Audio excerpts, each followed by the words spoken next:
Nasihat Kementerian Kesihatan berdasarkan data-data yang dikumpul dan amalan terbaik yang ditentukan oleh Pertubuhan Kesihatan Sedunia atau WHO, kerajaan telah memutuskan untuk membuka semula sektor-sektor ekonomi secara berhati-hati dengan menguatkuasakan SOP kesihatan yang ketat. Bermula 4 Mei 2020. 4 Mei 2020, hampir semua sektor ekonomi dan aktiviti perniagaan akan dibenarkan beroperasi tertakluk kepada syarat-syarat dan SOP yang ditetapkan oleh pihak berkuasa.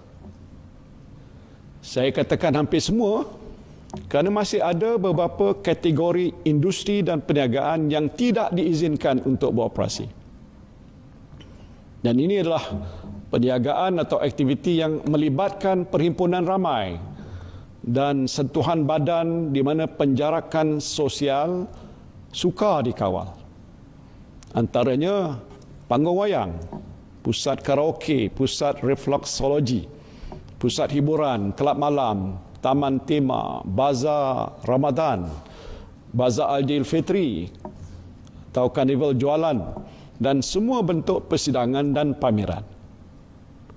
Selain perniagaan, aktiviti-aktiviti sukan yang melibatkan perhimpunan ramai, ada sentuhan badan ataupun body contact dan lain-lain risiko jangkitan juga tidak dibenarkan.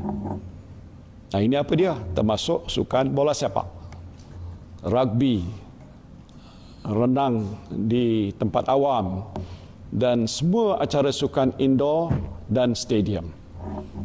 Aktiviti sukan outdoor yang tidak melibatkan sentuhan badan dan perhimpunan ramai dibenarkan. Jadi, mulai 4 hari bulan, saudara-saudari boleh bermain badminton atau tenis di luar tanpa penonton, jogging, kayuhan basikal, golf, dan larian dalam kumpulan kecil yang tidak melebihi mungkin 10 orang dibenarkan dengan syarat anda mengamalkan penjarakan sosial dan elakkan sentuhan badan. Majlis-majlis sosial kemasyarakatan dan kebudayaan yang melibatkan perhimpunan ramai seperti kenduri kendara, rumah terbuka, majlis berbuka puasa beramai-ramai, konsert, persembahan kebudayaan, perhimpunan bulanan jabatan kerajaan dan swasta serta semua bentuk majlis peresmian dan perhimpunan adalah tidak dibenarkan. Aktiviti keagamaan seperti perarakan keagamaan, solat Jumaat dan semua aktiviti berjemaah atau berhimpunan di masjid, surau dan rumah-rumah ibadat juga tidak dibenarkan. Perjalanan rentas sempadan negeri juga tidak dibenarkan kecuali untuk tujuan hadir bekerja dan pulang semula ke rumah sendiri setelah terkandas di kampung ataupun di tempat-tempat yang lain. Perjalanan rentas negeri untuk balik ke kampung semasa cuti perayaan Aidilfitri, tidak dibenarkan. Jadi buat masa ini, semua sekolah, kolej dan institusi pengajian tinggi masih belum boleh dibuka. Senarai lengkap perniagaan atau aktiviti yang tidak dibenarkan boleh dirujuk di laman web Majlis Keselamatan Negara. Senarai ini akan disemak daripada masa ke semasa bergantung kepada perkembangan kes-kes jangkitan COVID-19. Selain daripada senarai yang tidak dibenarkan, semua sektor perniagaan dan industri, sektor awam dan sektor sosial adalah dibenarkan untuk beroperasi tertakluk kepada syarat-syarat dan peraturan semasa serta SOP yang ditetapkan oleh pihak berkuasa. SOP ini termasuklah penjarakan sosial, kerap mencuci tangan, memakai topeng muka, melaporkan segera pada Jabatan Kesihatan jika terdapat maklumat mengenai jangkitan COVID-19. Keutamaan melindungi kumpulan berisiko seperti kanak-kanak, bayi, warga emas dan OKU. Individu tidak sihat dan bergejala dikehendaki segera menjalani pemeriksaan kesihatan Bilangan penumpang dalam kenderaan awam perlu mengambil kira penjarakan sosial dan menggalakkan transaksi secara online. Saya ingin memberikan beberapa contoh mudah bagaimana SOP ini hendak dilaksanakan. Misalnya mulai 4 hari bulan Mei ini, iaitu hari Isnin minggu depan, Pak Saleh yang saya sebutkan dalam ucapan saya yang terdahulu, boleh buka semula restoran yang ditutup.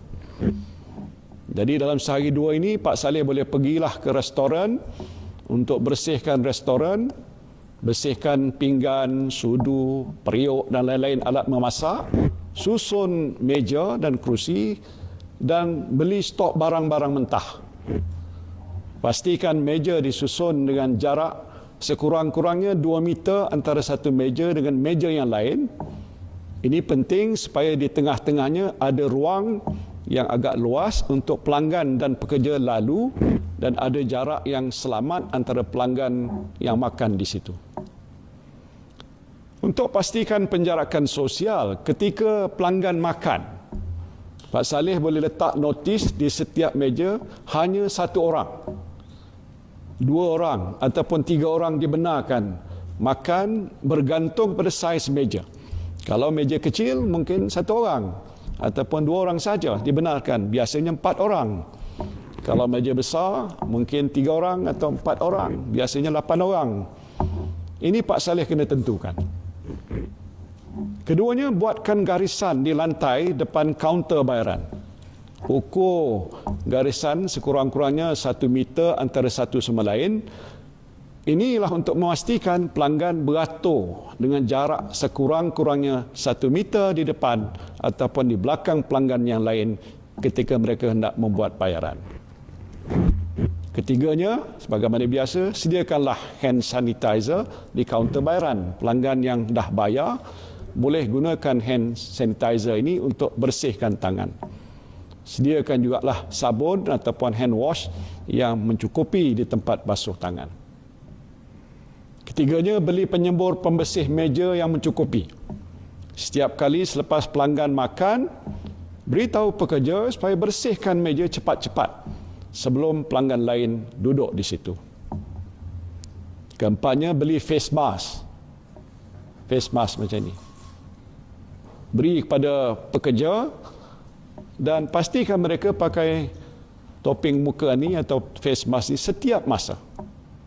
Pak Saleh pun kena pakailah face mask tu.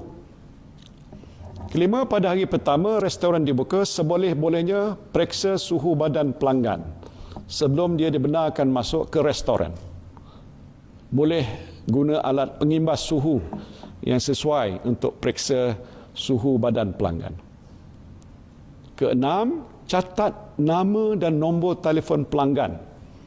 Nama dan nombor telefon pelanggan serta tarikh dan masa mereka datang ke restoran Pak Saleh tadi. Ini penting kerana jika ada kes positif COVID-19 yang melibatkan salah seorang pelanggan, maka pelanggan-pelanggan lain yang datang pada itu boleh segera dikesan. Jadi sebenarnya banyak kerja yang Pak Saleh kena buat sebelum boleh buka semula restoran. Semua ini penting ialah untuk pastikan supaya tiada pelanggan Pak Saleh yang terkena jangkitan COVID-19. Pemilik restoran, food truck dan gerai makan yang lain pun mesti buat perkara yang sama. Kalau semua dah buat begini, pelanggan-pelanggan boleh datang makan di restoran atau beli makanan dengan rasa selamat. Jika masih was-was, bungkus sajalah. Tak perlu makan di restoran dan ini mungkin boleh adalah lebih baik. Satu lagi contoh ialah stesen minyak. Ini penting kerana bagi pekerja yang nak balik semula bekerja, mereka dah tentu nak isi minyak kereta ataupun motor masing-masing. Jumlah pelanggan pasti akan bertambah. Jadi belilah lebih banyak hand sanitizer untuk digunakan oleh pelanggan. Syarikat-syarikat pengangkutan awam juga mesti bersedia. Sudah tentu jumlah pengguna akan meningkat. Dalam keadaan kita nak mengawal penularan COVID-19 ini, kita mesti elakkan kesesakan di stesen-stesen bas, LRT, MRT dan sebagainya.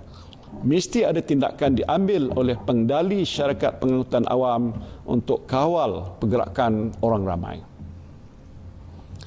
Untuk membantu mengelakkan kesesakan di stesen-stesen pengangkutan awam dan di dalam kenderaan awam, saya mencadangkan supaya semua majikan melaksanakan waktu bekerja yang anjal. Tak semua pekerja mesti masuk bekerja pada waktu yang sama. Jadi sedikit sebanyak kita boleh elakkan semua orang daripada bekerja-kerja untuk masuk pejabat pada waktu yang sama. Saya juga nak menasihatkan semua pengguna pengangkutan awam supaya memakai penutup hidung dan mulut. Anda akan sentiasa terdedah kepada penularan wabak COVID-19 ini. Jadi ambil langkah-langkah untuk lindungi diri sendiri. Pakai penutup hidung dan mulut dan simpan juga 1 ataupun 2 lagi dalam beg. Sentiasa membawa hand sanitizer. Di tempat kerja, majikan mesti periksa suhu badan pekerja setiap hari.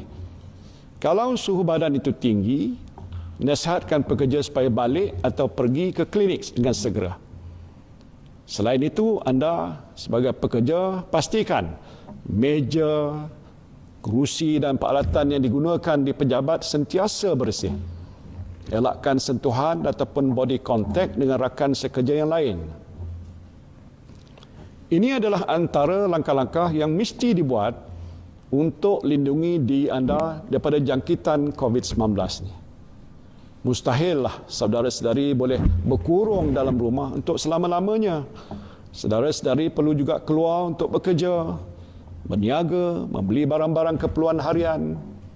Yang penting, jaga kebersihan diri, jaga keselamatan dan keluar rumah hanya untuk urusan yang perlu saja.